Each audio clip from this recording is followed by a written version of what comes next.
comes the lies. Who you gonna call when you get on the line? Who you gonna call? Who you gonna call? Who you gonna call? Yeah! GLOBEBUSTers! GLOBEBUSTers! GLOBEBUSTers! GLOBEBUSTers!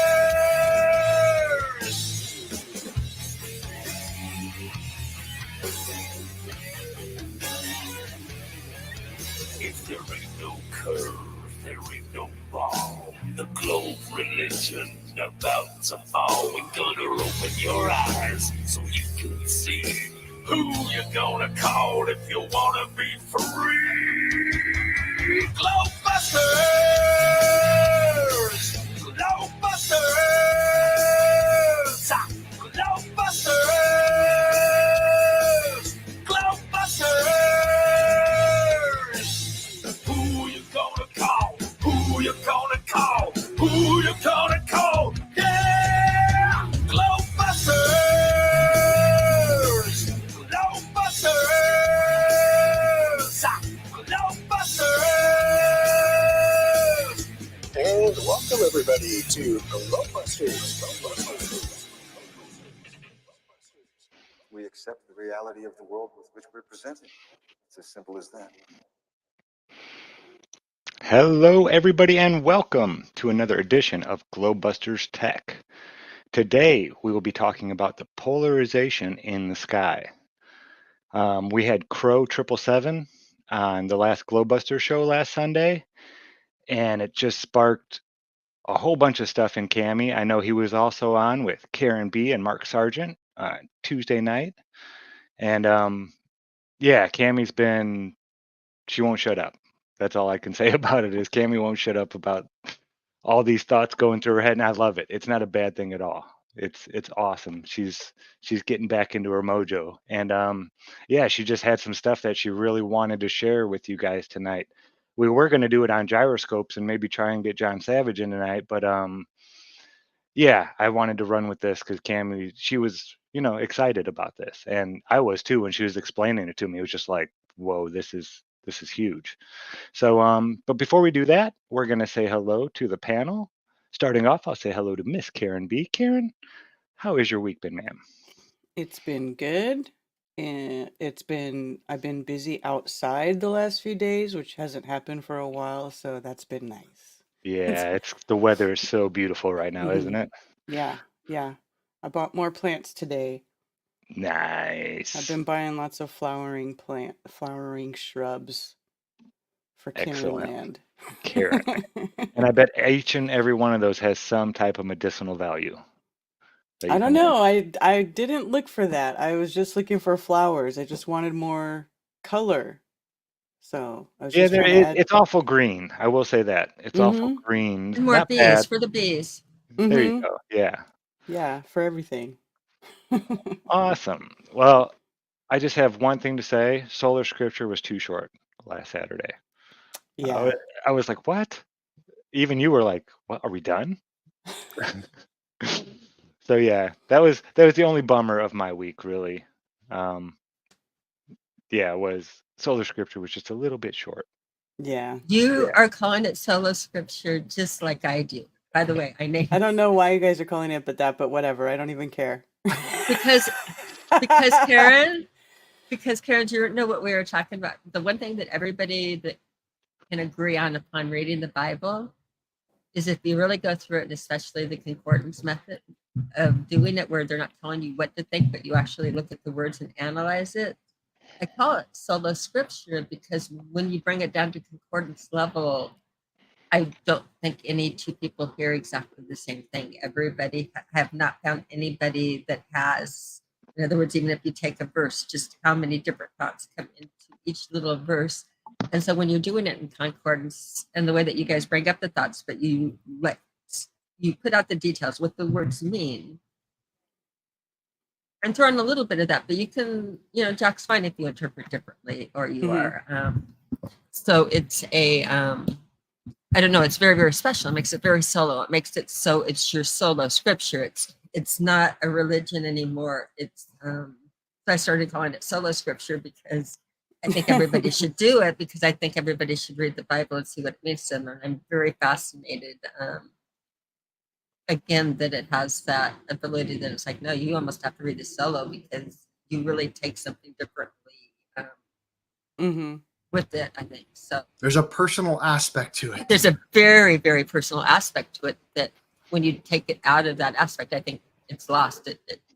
I was not religious before, and I'm not sure.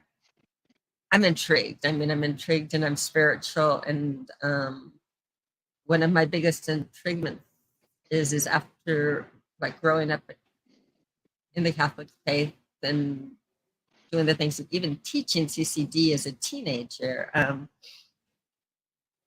know that was New Testament, but like these books say nothing, even quoted out, they say nothing when you concordance. They say nothing really about what I thought they said, or if I was interpreted, it's like, that's what you interpreted. I mean, just even the simple Elohim is plural. And yet, so it's like every, single thing about it, I think you have to study it solo. I think everybody is meant to. But just at that. All right. Oh, I jumped in. That was my turn. Okay, we're all done with Cami. All right. And next up, we have Mr. Kyle Adams. Kyle, how was your week, sir? It's been really good. I've been talking a lot about physics lately with my debate board, and I think there's a really interesting connection between G-force, inertia, and momentum. And that I've been really exploring the connection there because a while back, I did this elevator experiment with my kids where I was so certain that because the elevator is like it's accelerating at the same rate, the mass of the elevator isn't changing. When we all go stand on the elevator, it should be putting the exact same amount of force on all of us. And that was my total reasoning there. And then when we all like measured ourselves on the scale as the elevator rose, we all like our weights changed at different amounts. And so I came up with a new theory as to what's going on there. And that is, it's the elevator is pushing on us at the same rate and it's exerting the exact same amount of force on us, but the scale is registering are different amounts of inertia. And that just makes a lot more sense to me. And so, so I'm like, I really think that's what G-force is. It's a measure of inertia. And looked around all these other places and I can't seem to find anyone else who says the same thing. But yeah, it's a interesting kind of way of exploring things. And I've been really enjoying the conversations that this has been building up on. Well, excellent. Are you going to be sharing some of those? Yeah, I plan on doing it. Awesome. I've got some other stuff I've got to get to first. Like that's kind of the funny thing about all these in-person conversations. They go like really fast, but then I want to take some of them and turn them into videos, and that takes it's a much slower process. Yeah. Oh yeah. I know how that goes. Yeah. All righty. Well, folks, the polarization in the sky. Now this goes all the way back to the very first thing that the very first time I heard that there were people who believed that the Earth, might possibly be flat was when I was looking into this topic. And I didn't even know I was looking into this topic. I had no idea what I was looking at, but it's the lunar wave. I'm sure you've heard of it. If you haven't, Crow 777 Radio, that's Crow with CRR, 2 R's. He was watching the moon a lot. And I believe he captured this in 2012, and he sat on it for like 2 years and wasn't sure if he was going to release it. He thought he had messed something up or this or that, but it's been verified by many people now have caught in this. And it's actually something that a lot of astronomers and people like that already know about. And they even have a explanation of why it might happen, right, in a heliocentric model. So what Cammie's been doing is looking at it, in what's taking place under that idea of under the flat Earth model and how that would be applied. And she's come up with some really, really amazing ideas. And one of the things that this does is, which Crow also did, and Chris Van Matre also showed, was a second sun video. And I don't know if you've seen this one. This was, 2 years ago, when Chris Van Matre was out here for, I think it was Solar Return, and he has a hydrogen alpha double stack filter on this. It's made to look at the sun. This scope he has, and he pulled up something that's called the second sun, and it's really amazing when the test I'm about to show you right here, what we had actually done. I didn't want to go through the whole video. If you want to see it, it's on my channel. But what Chris is showing here, we kind of debunked the idea that it was a lens flare or anything like that by using a Polaroid filter. And after I show it to you, we'll see if Cami can kind of give her thoughts on why she thinks this might take place.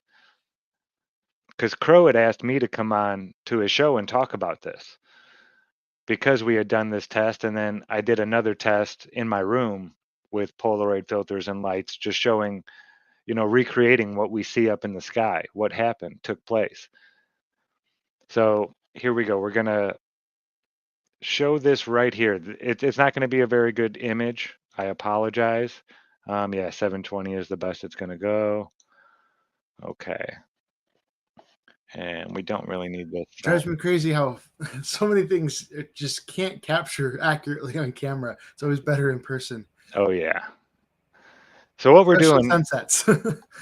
we have a solar filter that we're holding up in front of the end of the scope, and we just rotate it back and forth. And what it does is it blocks out that second sun.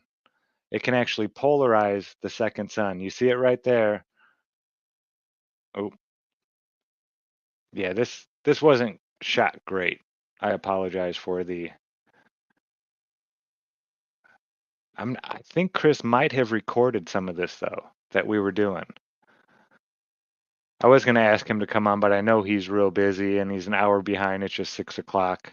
I wasn't sure I know he's been working like crazy lately.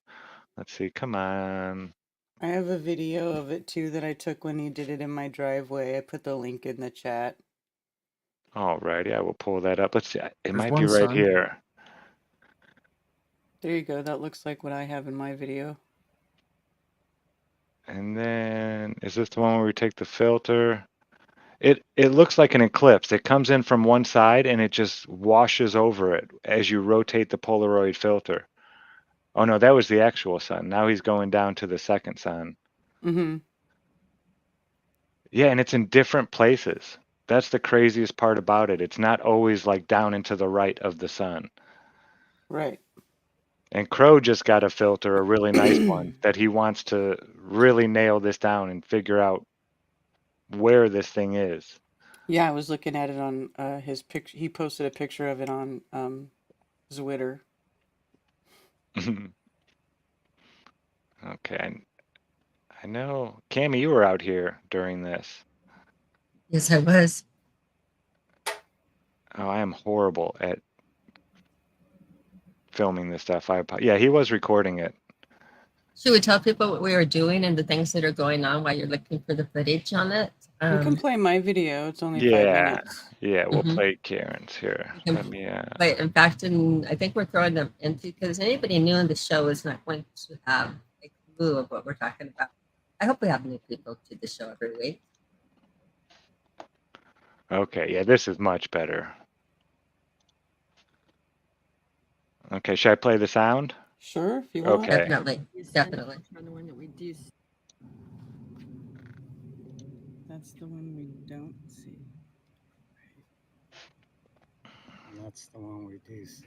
Now, will you spin the filter? That blew my mind that he could just go back and forth. It's Yeah. Yeah. Now this, every once in a while, people will catch this. I think this is what they see in the sunsets when you see that other sun off to the side. sometimes, and there will be another perfect sphere sun up there, and they'll be moving the camera around and everything, and it Like a doesn't sundog, move. they always claim it's a Mhm. sundog and caused by Yeah, like stuff like refraction that. Yeah, I and can grab stuff. that. I think it's in the center console. Yeah, I have a video of the SLU Observatory talking about this second sun, and the guy even says NASA knows it's there. They don't like to tell us about it. The one you Oh, dude, Crow posted. I don't know if he shared it on GlobeBusters because I missed that. I didn't watch it, but he shared a video on Twitter where there's a dude who's got like almost 1 million subs, and he's Now, like, "You though, might be wondering what that other bright thing is there. That's the second sun." Yeah, that's the And video. Yeah, did you show it to you? That blew my mind. I was like, "Oh, works better with that. yeah, I'm the one that showed that to they him know on all Sunday. about it." Yeah, this that's one you did crazy, once, isn't right? it? Well, what's this that you're talking about? Yeah, Like you want to try that another video from, you're saying it was from NASA? No, From it's the not. Wasn't SLU NASA. Observatory. Are we on Oh, I'll bring okay. it up which? after I'm not this. seeing anything. Hold on. Are we on the real sun or the fakes or The the real Polarized? sun. There you go. Okay. So then What? Cammy puts a filter over it. The one that we do see. Leave it right there. Okay. Okay. Is it blocked out? It's hard to tell with my. No, it's. No. Okay, and this is Here we are with the filter. live now view it's from the kinda- solar this telescope is just one behind me. blocked out. It's There what we the go. SLU members Okay. My finger. Yeah, I think I would try the square one. Yeah, see, she was there. She blocks it out right there with a filter. It's literally just a filter on the top. Now this will blow your mind. As she rotates it, it's going to come in and out. Am I holding it straight enough? Yeah, I think so. Go back the other way. And I can flip it And there it too. goes. There it goes. Tell me if it goes black. Yeah. Yeah, it went dark and then light again. Okay. Tell me when I'm dark. It's dark. Right there is dark. Okay. That's crazy. And see the angle we're holding. Pay attention to what angle I'm holding this filter at. I'm a long end up and down, Chris, because I have something that's going to come into play later on with that. Mm-hmm. But see the direction I'm holding it? Mhm. Yeah. Yeah. Yes. Yeah. And doing it. Okay. This is only, there is Now I'll go up to the. Now there do isn't- the same thing with okay. the one we see. Okay, let's do the same thing with the one we see. Ready? Mm-hmm. Nothing whatsoever. Nothing. Yeah. It's really not doing very much. No. No, just changing the color. Changing the Just color of blocking out a hair. little of the light. Okay. Mm-hmm. What this means, I need to tell you what this means. We What get does a it, second what filter. does it mean? What does it all mean? What does it all Do you want mean? me to just tell you what this means, or I think Yeah, that you would could be- just. Yeah, you can. From here, you could just tell us. Yeah, sure. I could just tell us what I could just say, hey, Or Can you she's see me? talking now. Are you going to say Yeah, hey? we Or? can see you. okay, yeah. I was playing on the thing with this. Is this? Do you see my face through it or not? I can't see the screen. Yes, we A see little your bit, face. yeah. Okay. Yeah, now it's dark. Yeah, there you go. Okay. Yeah, she's doing it in the video too. And I'm doing the video. Shit, lots of them. Yeah. Okay, good. Now you have it on the big and the little screen. This is reality. It Well, the has video, time has you happened. explained My hair is longer. Look at that. A lot longer. Wow. A lot longer.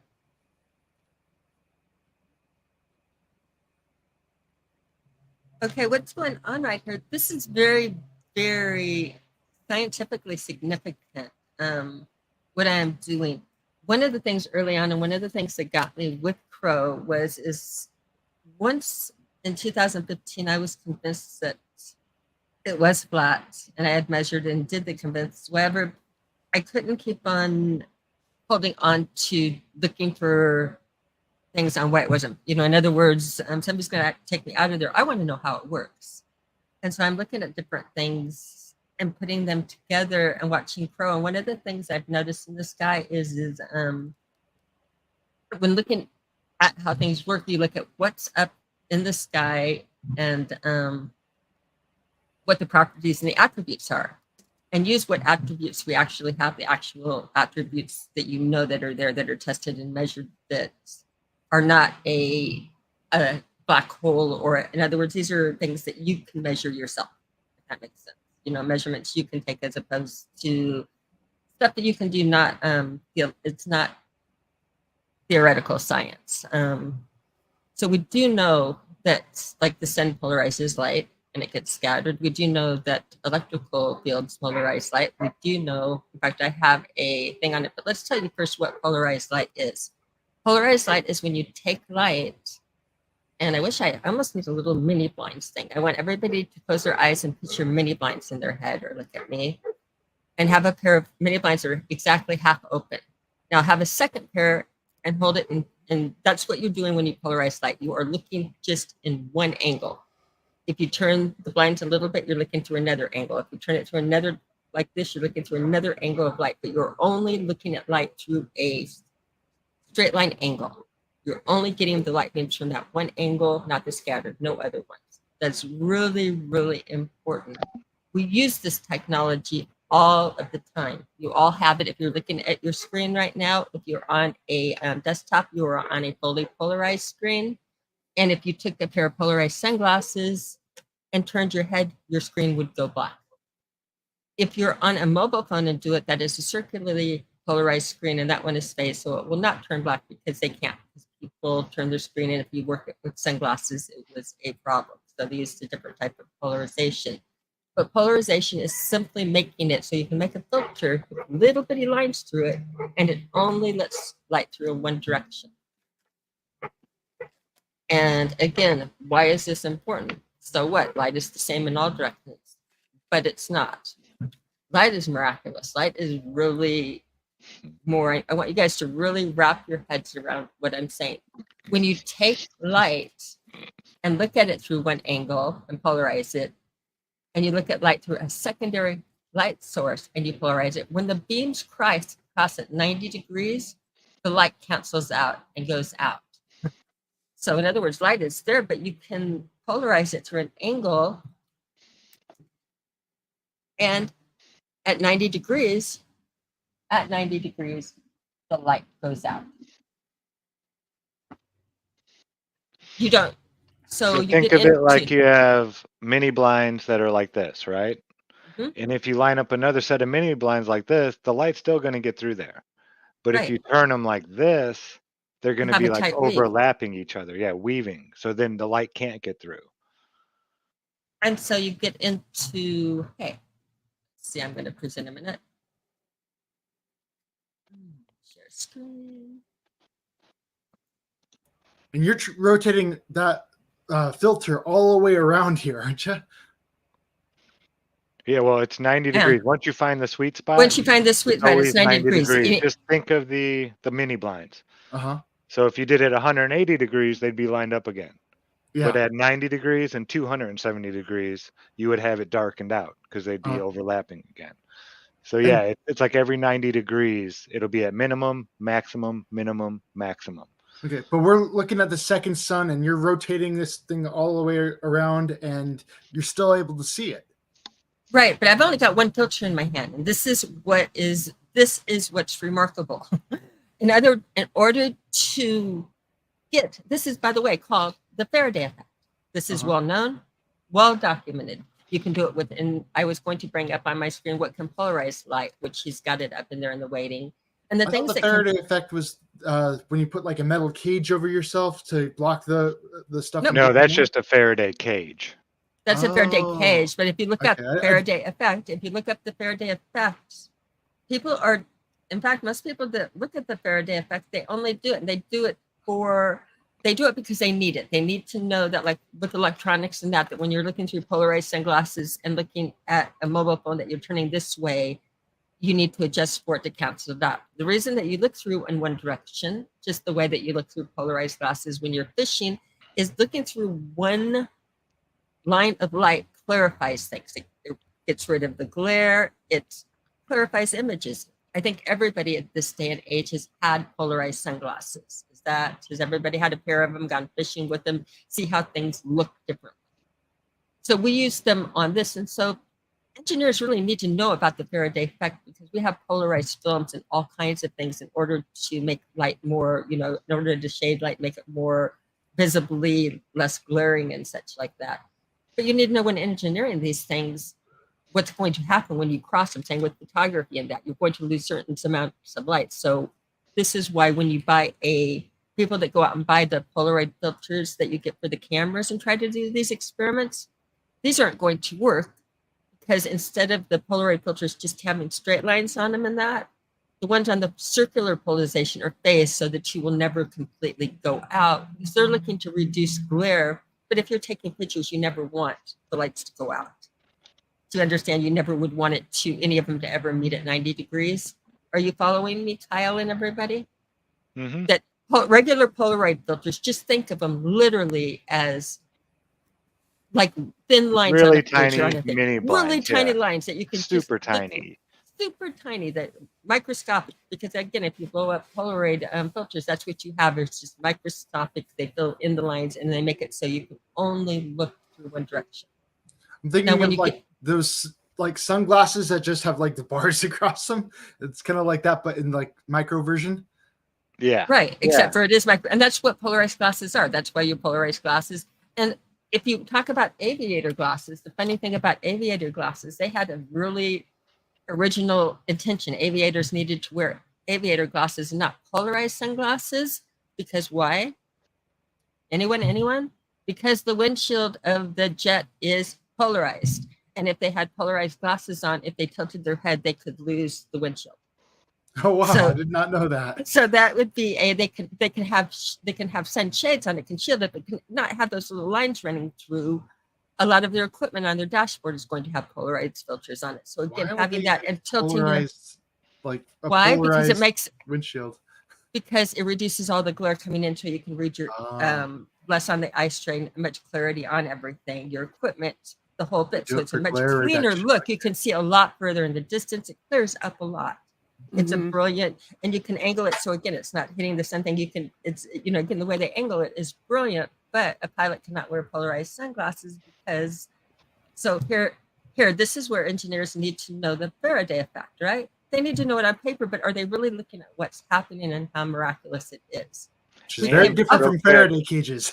You can look into the water extremely much more clearly when you're wearing polarized. They have fishing glasses that are they're polarized specifically to block the glare off of the water, and you can look into the water and you can see the fish like everywhere. It's like night and day when you put on a pair of those. I used to have, they were called Bud Earhart. He was a fisherman I used to watch on TV, and he always wore these big giant glasses and they block out the light on the side and everything, just so the only light you see is that's coming through the polarized light. Yeah, it's amazing. Also, ski goggles are like that too, because you can get that glare off the snow. Super bright. Sometimes make it so I can see clearly through the water, says Big Pine Sailing, and he's out there all the time. See? What is it? Brewster's, or is it Brewster's angle? Brewster's angle. 51, or is it 49, or? Brewster's angle is going to be dependent on the material. In other words, you're looking for an angle that is variable with what you're reflecting it off of. So a piece of gold is going to create a different Brewster's angle. That we'll get into. But in other words, it's Brewster's angle is going to exist in within the refractive index, and it's going to, you're going to be able to measure it. And you can even eyeball it in a way. Like for instance, in gemology, when I looked at diamonds, and you're trying to, this is just crazy, but you're holding a loop and you're holding a diamond with your eye and you're doing it right. And you're trying to look, diamonds are graded by two types of things. They're graded by blemishes and inclusions. Inclusions meaning they're entirely internal, and blemishes break the surface. So when you ice something, like with the diamond, you turn it to get that perfect glare on the screen or whatever, where everything blocks out. It's like a glass, like a mirror glass. That's it hitting this Brewster's angle. You can actually see things. You can see the Polaroid effect on it when it does it. Then you can pick up everything at the top, just like that. Okay, real quick, I want to say this for everybody. For anybody out there that's doubting this idea that there might be a celestial object out there that we just don't see, that, we're calling it the second sun because it's about the exact same size as the sun, and the people who are finding it always find it right by the sun that we see. Thank you, Karen B, for being a member. You're the best. You're welcome. So this is the SLU Observatory back in 2016, I believe. Yeah, the transit of Mercury that took place in 2016, Canary Islands of Spain.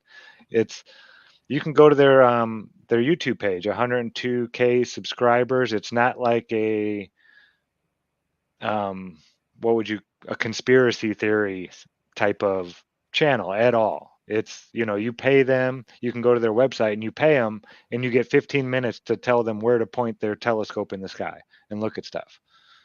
And that's how they make their money to keep the observatory going. But they have really nice scopes and stuff like that up there. But I just want you to hear what this guy says. Now, he's the host. He's the SLU host. It's not some crazy guy that they just invited on who just went nuts all of a sudden. But listen to what this guy says right here. How nonchalantly he says it, and then just goes on about what he's talking about. Yeah, this blew my mind. Going to watch every single day from now on, and you can see there the sun is on the left. You can see the small black dot which is just to the right of center of the sun. That is the tiny orb of Mercury. Mercury, you now know so many interesting and fascinating facts from SLU astronomer Bob Berman. You'll be able to tell all your friends. Now, you may be asking yourself, what is that large round thing to the right of the sun? Well, that's our second sun. I don't know if you knew that we had a second sun, but there it is. It's normally hidden from view. NASA and other organizations, they usually hide that stuff away from us. They don't tell us the truth, but there it is. It's true. Anyway, I want to welcome on next. What the heck? But there it is. But there it You is. see it with your eyeballs. It's true. Yeah, he even says it's true. And then after this, you go through this thing, and they kind of try to hide it, and they only show the one sun. The rest, it'll get in a little bit like that, but for pretty much, they try not to show the two suns anymore after he said that. So polarization normally blocks light, but in this case, it's like allowing us to see the second sun. I'm trying to get my mind around why the polarization is blocking the second sun. Okay, I'm jumping in here for a minute. I'm jumping in for a minute. Oh, that's right. That's right. I get it now. Thank you for bringing that up. Okay, I see it. Why? Now. Okay, we were all talking about seeing the second sun, and I'm seeing things in here saying that yes, it's just a reflection of the first sun, and I'm getting some of that in here too. It's the three filter effect. That's why you can see it. No. Okay. No. Let go. No, you're off the topic here, but they're asking, like, why is it just a reflection in this? Okay, it could be. I'm not going to say the second sun we see there is a reflection or the real sun. What was significant about what happened in the solar telescope that was different than people optically spotting the second sun?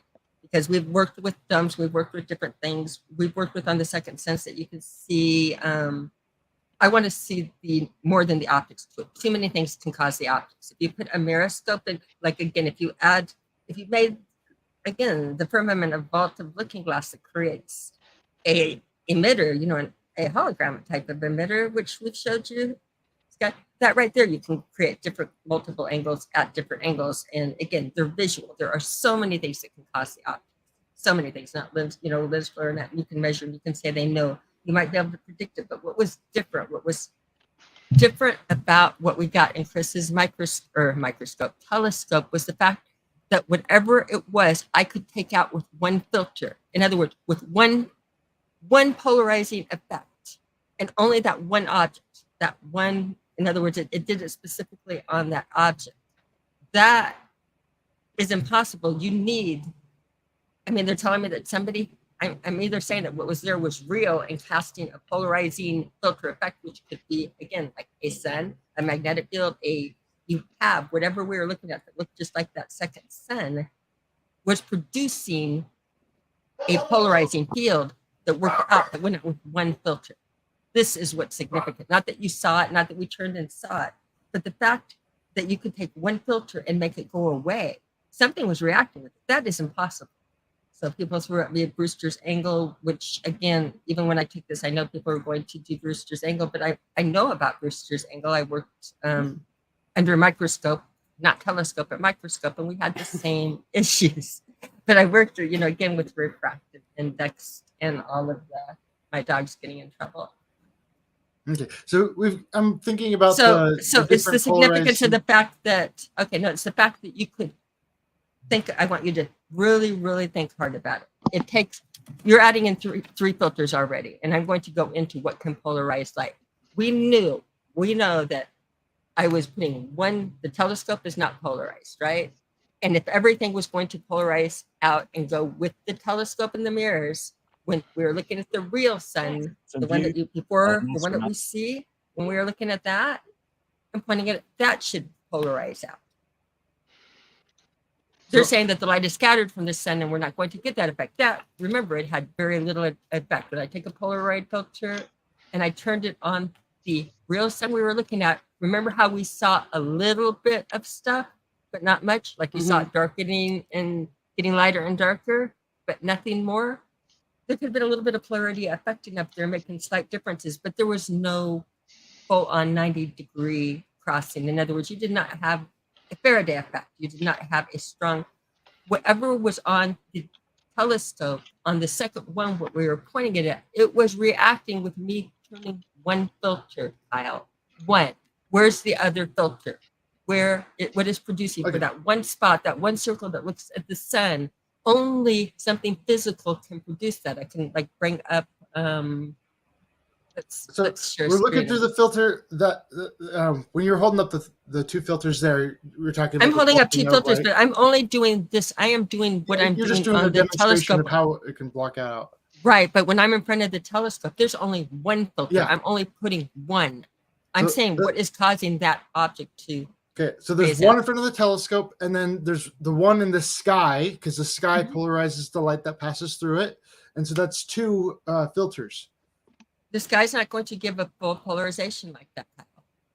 A full polarization.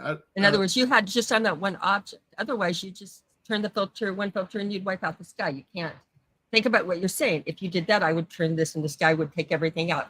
What you're seeing when you're seeing when I turn one filter is you're seeing those slight variations, like when I saw on the sun looking at it, that you get the little variations of polarized effects in the sky, but you don't get that straight on 90-degree Faraday effect. And somehow putting one filter, I got a Faraday effect with one filter. One.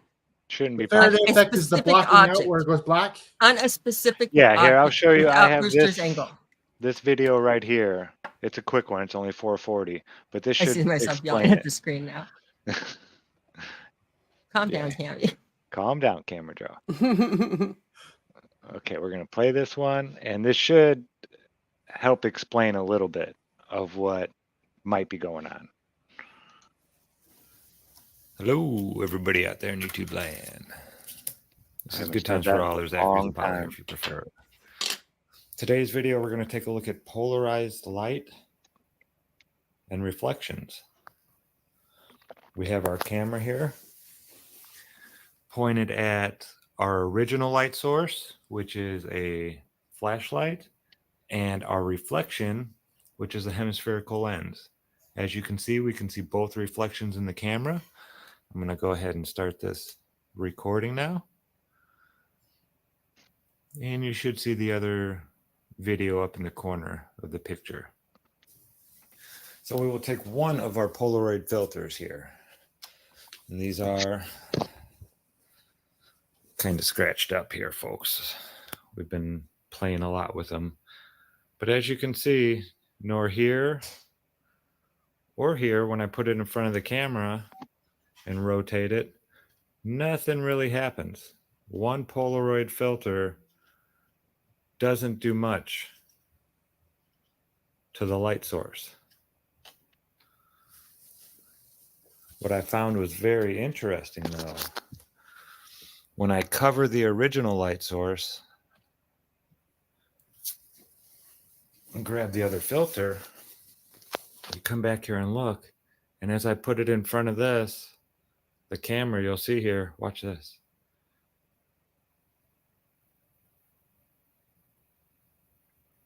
That's weird. You can block out the original light source, but the reflection still remains just as bright. So the original light source is gone, but the reflection is just as bright as it's ever been. You cannot. Even though there is a Polaroid filter in front of it, and here, the reflection is still shining through. Okay, you've tickled my brain. Block Polaroid light's reflection. I can put it up here, and you'll see. See, the reflection stays nice and bright, but the background, there has to be a Polaroid filter over that original light. And just because there is doesn't mean that the second source will be blocked out by a single filter. We would need an additional filter to block out the reflected light over the reflected light itself. See, if I were to take this and lay it over this,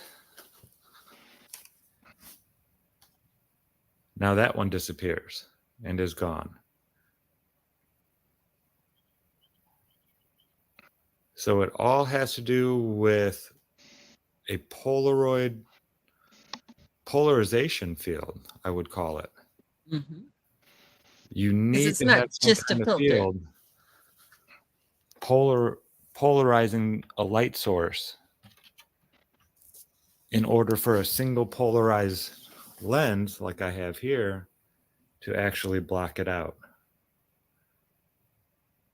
So what is going on with that other object we're picking up behind the sun and a hydrogen alpha filter that is also able to be polarized out?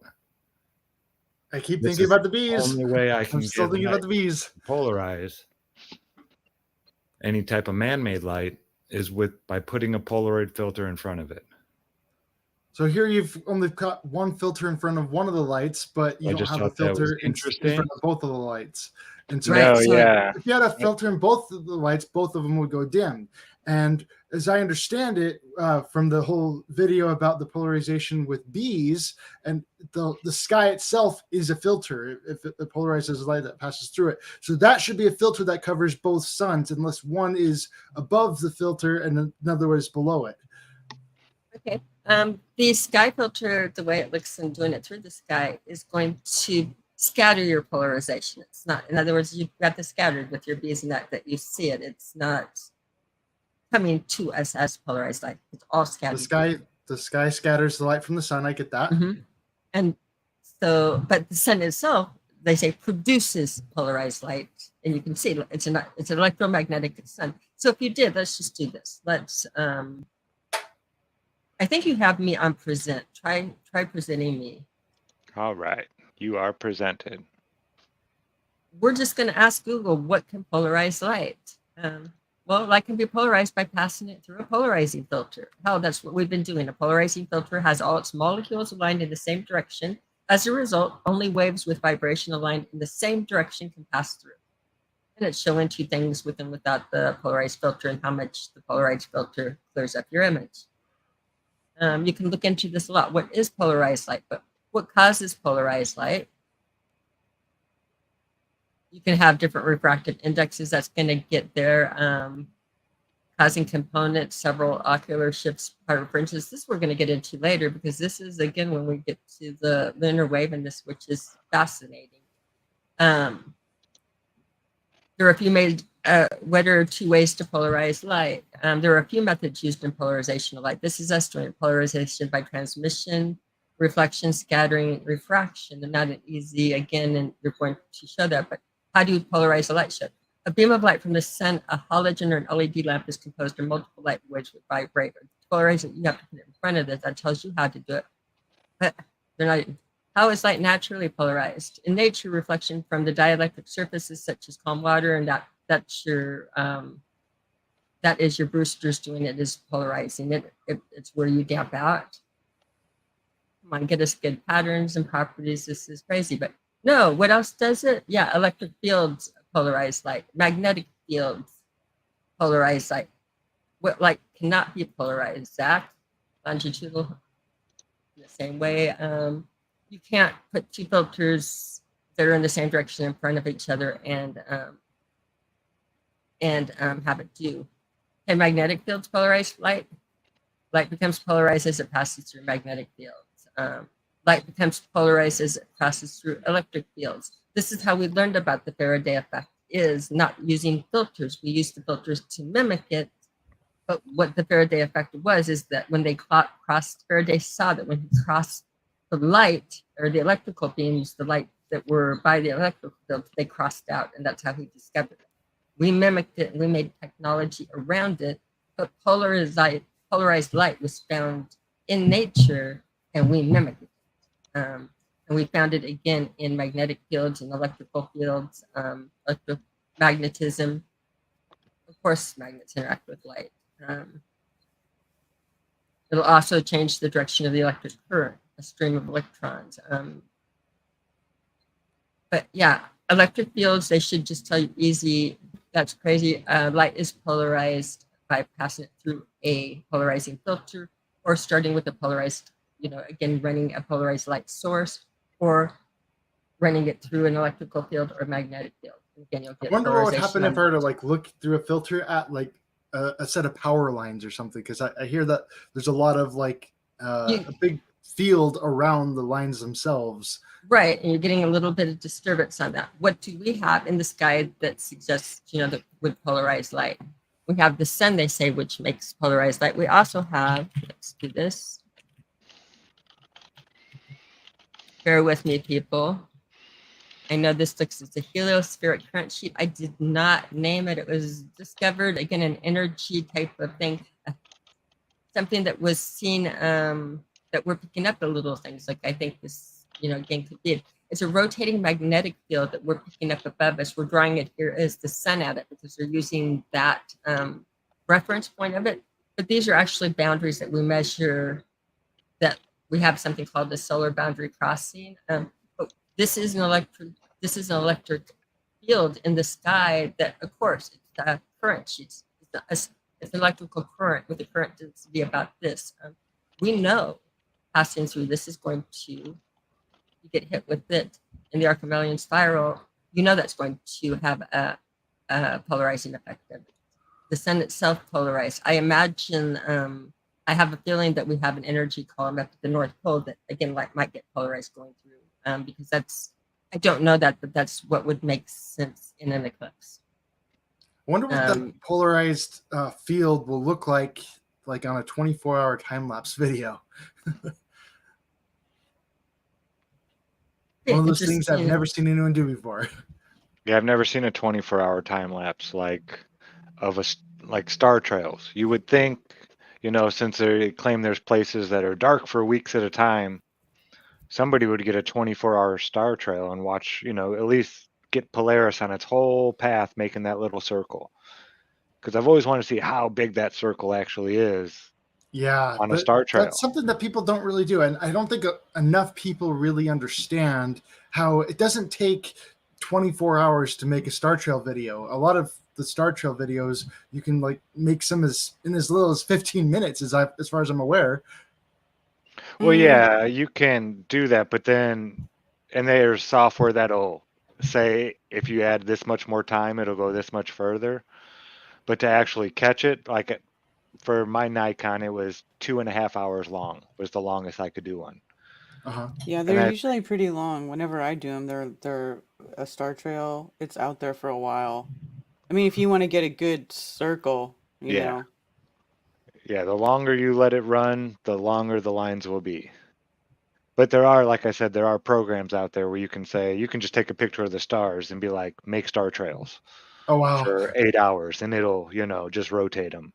But that's a program, I want to do it in real time. I've caught some really neat stuff on my star trails, like a flash, just a big, because a plane, you'll see 50 dots going across the sky because it takes a picture every 5 seconds, and that dot is going to, the plane's here, and then it's here, and then it's here, and then it's here. So you see a straight line with a bunch of dots in it, and that's a plane. Well, every once in a while, you'll catch a shooting star or something like that with a big bright white light, and it's real short. It'll only be there for one frame.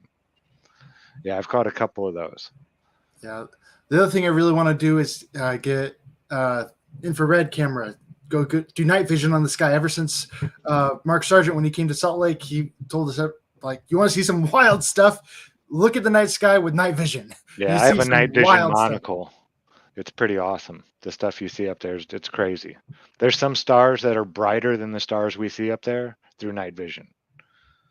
Like through the night vision, you can see the stars that you normally see, and then you see like 10 times more stars. But then there will be these certain stars that are even brighter than the bright stars that we do see with the naked eye.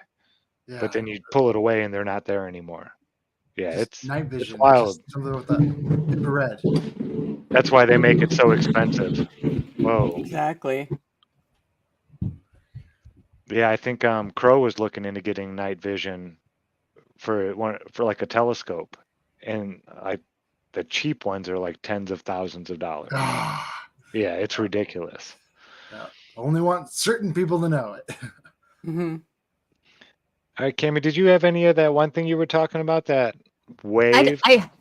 I have what we're doing. We're not ready in this discussion to get there. I think that Kyle doing anything. I want people to understand more about that before I talk about double, because we have to get to double refraction and Okay, maybe we'll splitting make it. this a two-parter. We can start that Right. next week. Yeah, because we haven't even gotten into Yeah, this is a birefringence really yet. interesting Mhm. topic. So, yeah. But yeah, So okay. Karen and We'll Jeff keep Ford. talking, but we're gonna end the second sun thing right there because we don't want to pile too much on. Oh, okay. Right. I'm still just kind of like wrapping my mind around like why you normally can't see it, and it's getting blocked out, and so from the sound of it, The was second sun that we saw, Kyle, the second sun that we saw in the telescope, we did not see with our eyes. yeah. There was no visual effect to us as far as optically looking at the sky. We did not see it and point out it. He only found it with this alpha hydro, what can I call them? With the filter that picked up properties of it. It was blind to us Hydrogen visually. alpha double Hydrogen stack alpha filter. double stack. So that image that he picked up on that was blind to us looking at the sky. What's It interesting wasn't a is you light have in to the sky. look That's what I mean through is we were gases. crossing over. We were really confusing our You have to issues look by through doing that gases to in see it? triple. Yeah, a double stack hydrogen alpha actually has gases like trapped in between the lenses that you look through, and it changes the something. I'm not even sure. Yeah, because that was my other thought. Is just like, okay, if it's just polarization, shouldn't I be able to like bring it into by just pulling up a polarized filter and looking at the sun? Be able to see this one? No, because the sun, I don't think that you're looking at the actual physical sun. I would think you would be able to, but no, it does not work. I've tried that many times. Yeah, before. just like in Otherwise, people would be able to make see it in the go away. telescope through the filters, but you can't see it just through the With your filters eye. without the telescope. Correct. Yeah. Correct. It's a different phenomenon than what people are seeing optically. That's what I mean. Is Yeah, we're and this is what confusing Zach was saying about 4 or 5 reading the different issues and gases. throwing more out with questions. That's why I was trying to slow us a little bit. Yeah, there's really weird gases with those double stack hydrogen. Like when you look at the sun with it, you see solar flares coming off the sun. You see little arms reaching off the sun, and you don't really see them moving. They're not like real fast. Yeah. But if you sit there and watch them long enough, to take a time lapse of that, they will like move and kind of like almost like a snake. It's weird. Okay, And so I'm using a little bit of deduction here and saying, okay, it's not just the filters by themselves that are causing, that are allowing us to see this, but we're kind of narrowing it down to the gases within the lenses, like between the lenses, that is allowing us to see it. So I'm kind of curious as to why these gases are allowing us to see it. yeah, We're filtering out for type of material, not for opticals on it. It's not an optical. In other words, you're filtering out of our and bringing it into our vision range, I believe. Chris would be able to say it better. Crow might even be able to do that more. And it's just the same with people saying in the telescope, how do you know it's not something in the telescope reacting with the filter? And it's simple because the only one thing looking through it went away. The rest of the sky, it's not like I could take the filter, one filter, and make any difference on it whatsoever, other than when we were looking at that one object that he found that called the second sun that was you can only pick up with the double stack. So that's a different phenomena. In other words, what that second sun is, I would call a very, very different phenomena than what, we're looking at different things than what Zach was showing, where they showed the visible right next to it on a visibility scale. I don't know if you could say those are the two same things, because we're looking at different things. Polarization. No, the main thing I did with that video was to show that even though the light was blocked out by a Polaroid filter, the reflection of that light that was still shining through that Polaroid filter was not getting blocked out. No, I understand that. That's not Yeah. even what I was talking about with the thing. Sorry, we'll jump forward from that.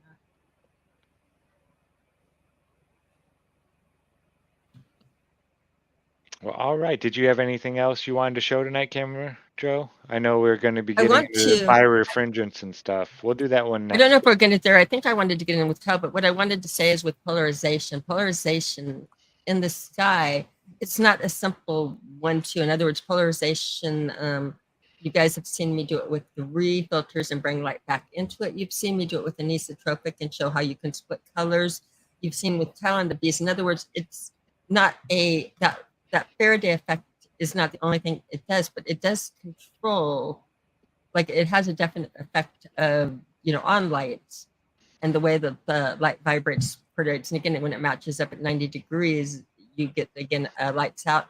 But when looking at polarization and this, I think it could actually explain not only like eclipses, but it could also explain why it gets evening and the different angles of it, why we have shorter and longer twilights. If you look at aligning different things and putting they are with the angles on it and seeing the amount of light that gets through, I think there's so many, and why the sun, all of a sudden it goes dark quickly. It could again be your angle working with it, with the natural one.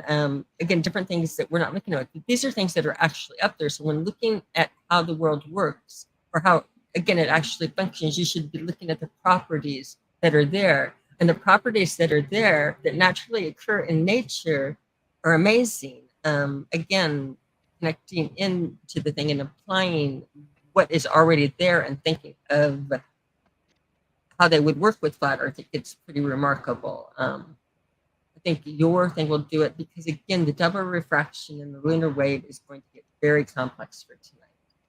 Very. Yeah, we've already, I think, opened up the minds to some new thoughts and ideas, and do a little bit of research on this kind of stuff. It's really neat. Polarization and the amount of things that can, like Cammie just found some stuff that can do some really amazing, not just polarization, but we have for double refraction, things. Karen, they've just discovered gases, plasmas that possess some double refractive, and this is what got me going with Crow and that we can't get into tonight. But they have plasmas that can cause double refraction. Of course. And so remember, on the lunar wave, they're finding it not just with the moon, but with maybe all. Okay. Yeah, because I was mentioning to Crow when he was on with me and Mark that about CD, because CD Take Back Space, which is on YouTube. If you guys go check out his channel, he's got really good high definition video from his telescope. And he has caught the wave, whatever it is, the firmament wave is what Crow is calling it. But he's caught it over Jupiter, he's caught it over Saturn, he's caught it over the moon. So at least 3 different bodies, the exact same effect has been seen on. So that's really awesome. Fascinating. Yeah. I can't wait till more people with these cool toys get more of this footage and stuff. I know I would love to have that setup Chris has, but it's like, I think he paid over $4,000. Oh, it's a lot. Yeah. Yeah, for the filter and the scope itself. It's like ridiculous. It's like, I love this stuff, but I love other stuff too. I put a link to his channel in the chat for you guys. You guys go look at his stuff. Nice. Take Back Space. Yeah. Cool. All of those articles that you watched me drop into my chat, into my Skype on there, they're not in there, Zach. The articles I had you read that you watched me save are not in. You'll find them. I can go back and find them. That's an easy thing. They're in the news things, so that's strange. It's very interesting. But no, we were finding that, and that got me thinking, which talking much more crazy than I can get you to on this. It would take me to, again, we would have to clarity get there step by step. I'm jumping quite ahead. Okay, well, that'll be next week's show. I'd like to put Carl's, or Kyle, that clip that you had with the bees and the polarization. Is that something that you're able, that I shared it in the Skype chat. Right. Okay. So am I doing this or are you getting this? You are. Oh, you are. Yep.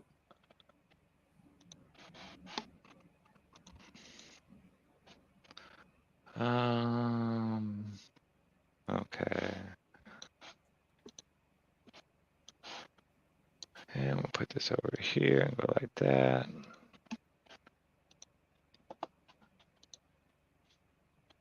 How did that get there? Okay. Sorry about that. All right. Show me some science, it says. Colorado State University. Here we go. Little Shop of Physics.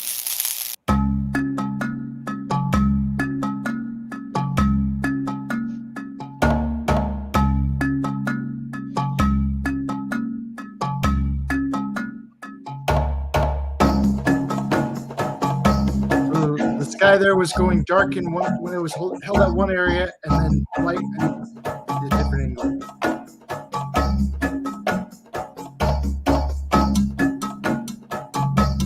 That makes it so you can really see it.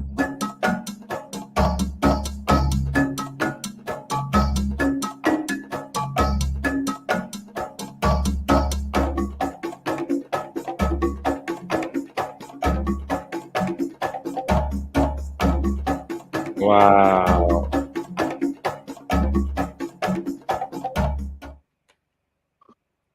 That's wild.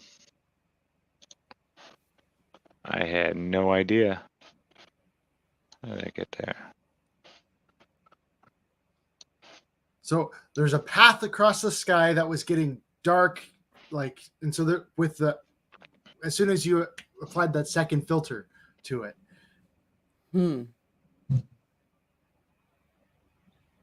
Was that the Faraday effect where it gets darker?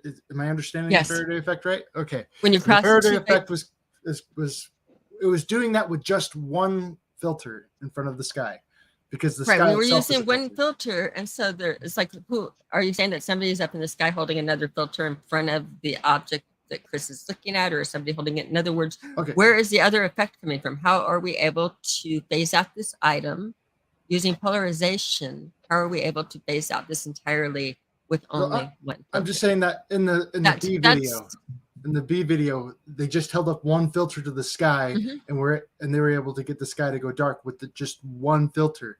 Well, what they took that would one need filter, filters to do that. They didn't get to go. It was the angle they were doing it, and you don't know what they had on their camera equipment. Okay, well, you're just getting a shadowy. It was darker than one. That was not a total blackout of it. Let's try Yeah, it. Let's give it a try, and before we go saying it doesn't work, okay?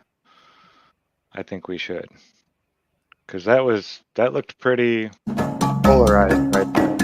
Yeah. You still are going, if you put something on the other side, you can still read through it. I go outside all the time with the Polaroid filter and look at the sky. But you can't get it you've to disappear. never done this. It doesn't disappear completely, but it does look like it's darker. It's darker. Yeah, of course it is. Yeah. It's a much darker. That's kind of like when we're doing the theory of that. It's definitely darker, but it's not. In other words, if you put something on the other side of it, it's 100% darker, but you would still read through it. See how you see the trees through it no matter what? But no that matter would where they make do it. sense It's too, an because I don't Right. incomplete Faraday. I don't think that it would work very well for the bee if the bee turned a certain way and couldn't see the sky. See anything, right? Yeah. No, but you'll see even on there when you do it one more time, and you can do it one more time and look for the tree visions behind it, where when they catch the trees in the edge, even when they're at their darkest, it's towards the end of the things, regardless of it, you're still going to see through it. It's going to look. Well, yeah, I didn't say that it was completely polarized out, but there's definitely something going on there. Oh, 100%. Yeah.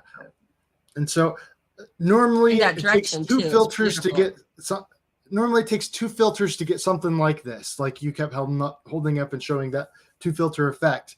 But if you add a third filter, you're able to see through it again. Yes. The And other that is thing remarkable. I noticed it says the sky is polarized perpendicular to the sun. Does that 90 mean degrees. Does that mean it changes As the sun goes by? Yeah, I don't depending know. on where the Yes. sun is?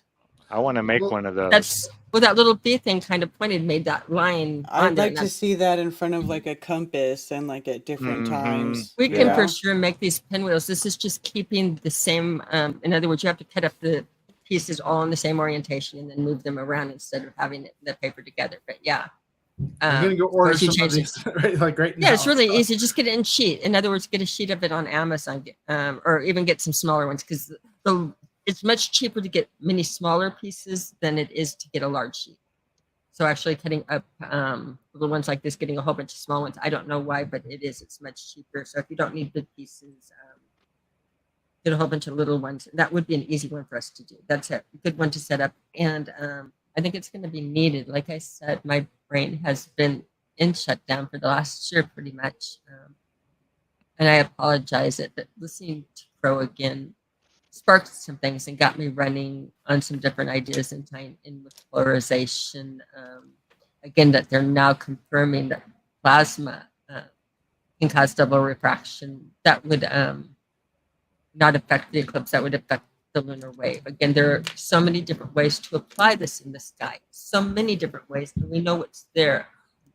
We know it's there, we can test it, it's real. These are the things I think that are really important to be looking at when trying to solve. What we're looking at is using reality, and reality that you can test, like again, understand, test, and get it. All right. Well, I think that's going to wrap it up for this evening, folks. Yeah, that one, I'm going to be thinking about this stuff for a while now. I mean, Cammie just showed that to me today, and then you showed me that one with the bees, Kyle. That's got me thinking now. Yeah, so I don't know where my brain's going to be going here. I want to like, it was such a short clip that it just leaves you wanting more. I'm like, okay, I want to see the rest of the sky. I want to start from horizon to horizon. I want to see everything around the sun. And yeah, just there's so much more to explore on that. And that's what makes it such a fun topic. Yeah, absolutely. So Karen, what do you have coming up this week? Just the usual stuff. Anti-religious scripture, solo scripture study, and and then of course coffee talk on Monday. I don't know for sure if I'll be doing a coffee talk tomorrow. Maybe not. I might be in the yard, so I know it's so nice out, and I'm inside yeah. painting. I've been painting the neighbor's house. Oh, cool. Yeah. Yeah, yeah. it's just that time to start doing projects again. So Mhm. Yeah, I'm loving it. yeah.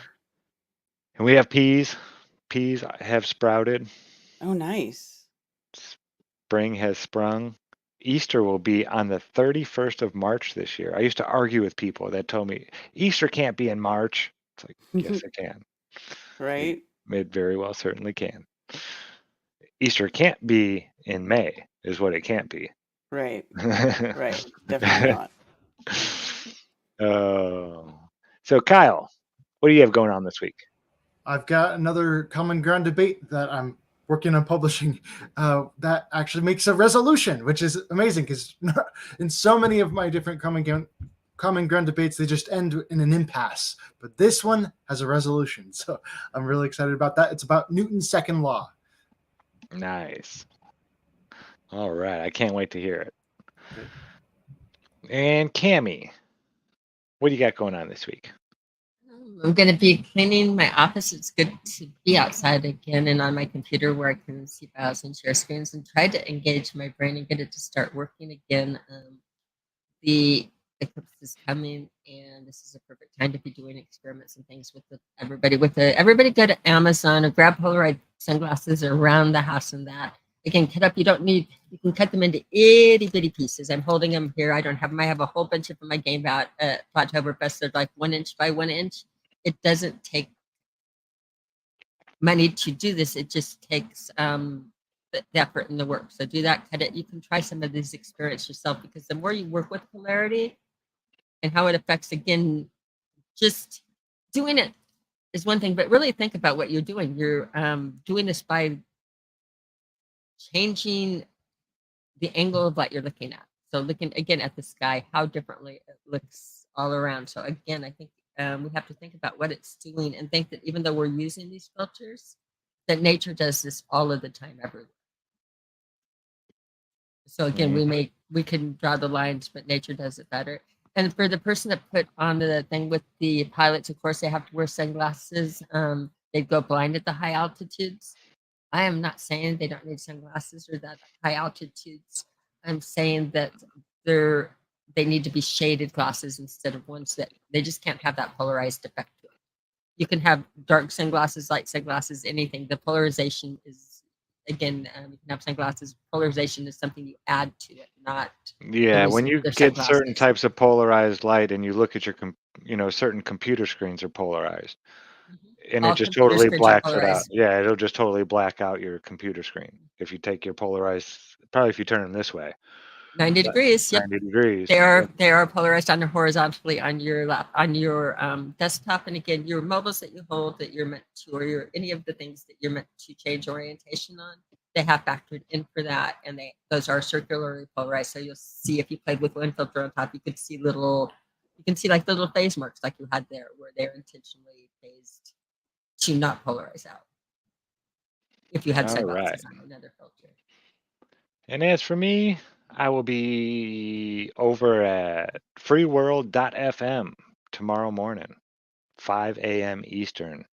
I'm not sure what time that is across the pond. I think it's like 10 or 11 maybe. I know we just had the time change, so I'm kind of discombobulated right now. And yeah, freeworld.fm, it's real neat. A truther started it. We're trying to get more people over there. I know it's got a pretty good audience in the afternoon, but as far as the morning show, we get a few people over there. So yeah, if you're up, come hang out. We have a lot of fun. Iron Rail Media podcast channel. We're still on our backup over here on YouTube. We'll be back the 22nd, probably for like a week or two until they give us another strike on a 2-year-old video and not tell us why. I love it. I love YouTube. They're so great. But besides that, GLOBEBUSTERS on Sunday. Hope to see you there. And if you'd like to check out the flat earth maps on Fortnite, just type FE into the search bar and all the flat earth maps should pop up, and only the flat earth maps. Yeah. Right on.